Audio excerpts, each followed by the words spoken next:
बिस्मिल्लाहिर्रहमानिर्रहीम। अस्सलाम वालेकुम। उम्मीद करती हूँ आप सब घरों में होंगे, खैरियत से होंगे और महफूज होंगे।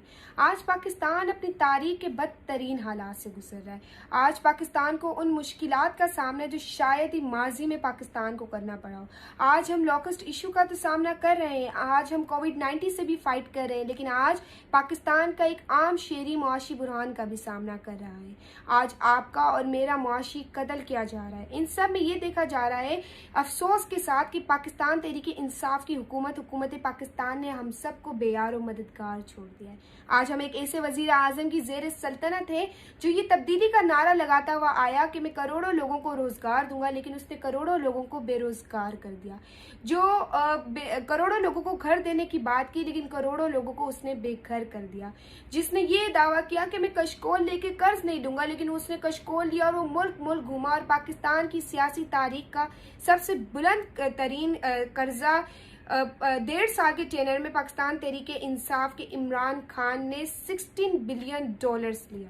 आज मेरी वीडियो का मकसद हरगिज़ ये नहीं कि मैं पाकिस्तान तहरीके इंसाफ की नाअहली बयां करूं, लेकिन उनकी एक रुकने सिंध असम्बली जो एक बहुत बड़े मर्ज में शामिल है और वो अटेंशन सीकिंग का है। वैसे तो इस मर्ज में पाकिस्तान तहरीके इंसाफ का हर रुकन शामिल है अटेंशन सीकिंग के, इसलिए वो अपनी इस तरह की ज़बानें और हरकतें करते रहते हैं कि किसी तरीके से वो मीडिया की कोई हेडलाइन बन जाए।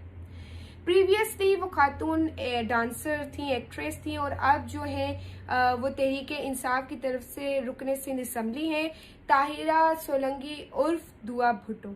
उन्होंने अपने नाम के साथ भुट्टो भी इसलिए लगाया कि कहीं इस नाम के सदके उन्हें कहीं ना कहीं थोड़ी सी शोहरत और इज्जत हासिल हो सके। लेकिन अब वो मीडिया की तवज्जो हासिल करने के लिए इस कदर वाहियात और गिरीबी हरकतें करने लग गई हैं। रिसेंटली उन्होंने एक वीडियो बनाई जिसमें उन्होंने इखलाकियात की धज्जियां उड़ा दी, बदतमीजी की तमाम हदें उन्होंने पार कर दी और बेलो द बैड लैंग्वेज इस्तेमाल की। इनफैक्ट के इस कदर बदतमीजी के वो गालम गलोच में उतर आए, गालम गलोच गालियां देने लगी वो member of the Sindh assembly. और ऐसा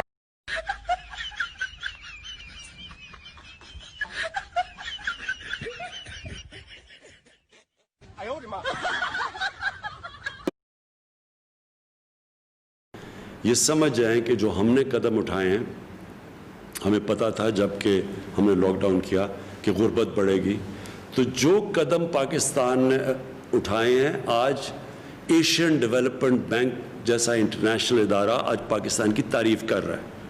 उन्होंने अपने वेबिनार के ऊपर ख़ास तौर पर पाकिस्तान की तारीफ़ की है कि किसी भी मुल्क ने इतनी तेज़ी से इतना ज़्यादा पैसा इतने ज़्यादा लोगों को इतने थोड़े टाइम पे नहीं बांटा।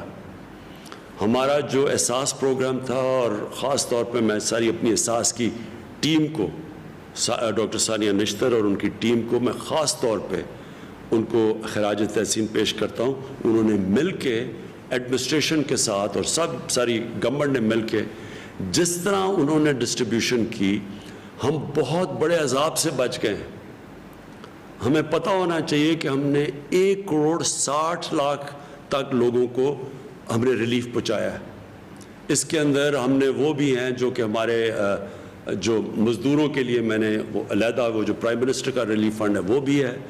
इसमें हमारे जो छोटे कारोबार करने वाले 40 लाख स्मॉल और मीडियम इंडस्ट्री कहती है, उनकी हमने मदद की। बिजली के उनको हमने बिल हमने खुद दिए, गवर्नमेंट ने दिए, ताकि उनके ऊपर बोझ ना पड़े।